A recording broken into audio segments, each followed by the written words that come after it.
क्या बीजेपी विधायकों द्वारा गड़े मुर्दे उखाड़े जा रहे हैं? मैं ऐसा इसलिए कह रहा हूं क्योंकि 7 फरवरी को विधानसभा चली और उसके बाद मीडिया से रूबरू होते हुए बीजेपी के विधायक गोपाल शर्मा द्वारा एक बयान दिया गया कि पूर्व कांग्रेस सरकार में बीजेपी के 2 विधायकों के एनकाउंटर करने की तैयारी की जा रही थी, कोशिश की जा रही थी।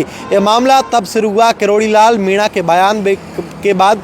किरोड़ीलाल मीणा के फ़ोन टैपिंग मामले, उनके बयान और उनके द्वारा भी बयान दिया गया था कि पूर्ववर्ती कांग्रेस सरकार में विधायकों के एनकाउंटर की कोशिश की जा रही थी। देखिए, इसके बाद तत्कालीन मुख्यमंत्री शिवचरण माथुर की बेटी वंदना माथुर और उनकी दोहिती विभा माथुर द्वारा प्रेस कॉन्फ्रेंस की गई और उनके द्वारा इस बयान का जो खंडन किया गया है। आप देखिए, 7 तारीख को जिस तरीके से विधानसभा के बाहर मीडिया बूथ पर जाकर के भाजपा के विधायक महोदय ने जो अपना वक्तव्य रखा, वो दुर्भाग्यपूर्ण ही कहूंगी मैं कि जो शख्सियत अब इस दुनिया में ही नहीं है, उस पर इस तरीके की लांछन लगाना जिसको वो कभी प्रूव ही नहीं कर सकते, तो ये तो बहुत ही खंडन करने वाली बात है। और जो फोन टैपिंग का जो मामला चल रहा था, मुझे लगता है ये पूरा मुद्दा इसीलिए उठाया गया जिससे कि उस मामले से ध्यान डाइवर्ट कर दिया जाए और इससे भाजपा को कुछ नहीं मिलेगा, क्योंकि प्रदेश की जो जनता है उसको मुद्दों पर जब सवाल पूछती है तो जवाब मिलते नहीं है। तो मुझे ये लगा कि परिवार की तरफ से हम लोगों का खंडन आना बहुत आवश्यक है। और 30-35 साल पुराना जो किस्सा हमें बताया गया, उस समय में क्या परिस्थितियां नहीं थी, उनका डॉक्यूमेंटेशन जो होगा वो डेफिनेटली सरकार के पास भी अवेलेबल होगा। तो उनके आधार पर यदि सच्चाई देखते तो उसका कहीं जिक्र किसी अखबार में या किसी बड़े नेता को पता तो होता, परंतु ऐसा कहीं हमारे को सुनाई नहीं दिया। और बहुत छोटी ओछी मानसिकता ही कहनी चाहिए कि आप 2 बार रहे मुख्यमंत्री पर इतना बड़ा इल्जाम लगा दें कि एनकाउंटर करने की साजिश वो रच रहे थे, वो भी 2 विधायकों के, 2 माननीय विधायकों के। तो उन विधायकों के भी अपने कोई राइट्स होंगे उस समय में भी सदन में। तो मुझे नहीं लगता कि इस प्रकार के कोई भी आरोप उस समय में लगाए गए जिस पर कोई डिस्कशन वगैरह हुए या कोई इस तरीके की चर्चाएं कभी चली। और आज 30-35 साल बाद में गड़े मुद्दे निकाल करके खड़ा करने का कोई औचित्य है नहीं।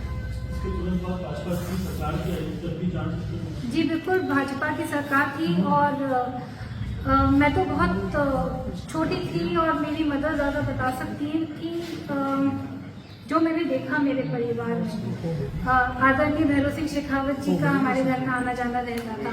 मेरे नाना जी उनके घर में आते जाते थे और हमारे काफी आपसी पारिवारिक संबंध थे, क्योंकि हमने कभी ऐसे, ठीक है, राजनीतिक मतभेद हमेशा रहे पर मनभेद कभी नहीं रहे। और ऐसी बहुत विषम परिस्थितियां कभी हमारे परिवार में भी उठी हैं और पूरा हमारा परिवार जानता है कि उन कठिनाई के समय में किस तरीके से शेखावत साहब ने हमारे परिवार को संभाला है।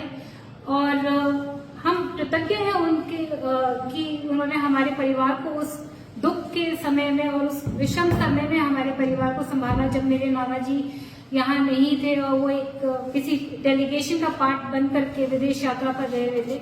और उस भीषण छड़ी में जो आई थी हमारे परिवार के सामने, भैरव सिंह शेखावत जी हमारे घर पे आए थे और उन्होंने परिवार को पूरा संबल प्रदान किया कि और जब तक मेरे नाना जी आए नहीं, सारा उनका लाइन अप करना, फॉलो अप करना। तो इस तरीके की बातें ना तो पहले कभी होती थी और ना हुई है।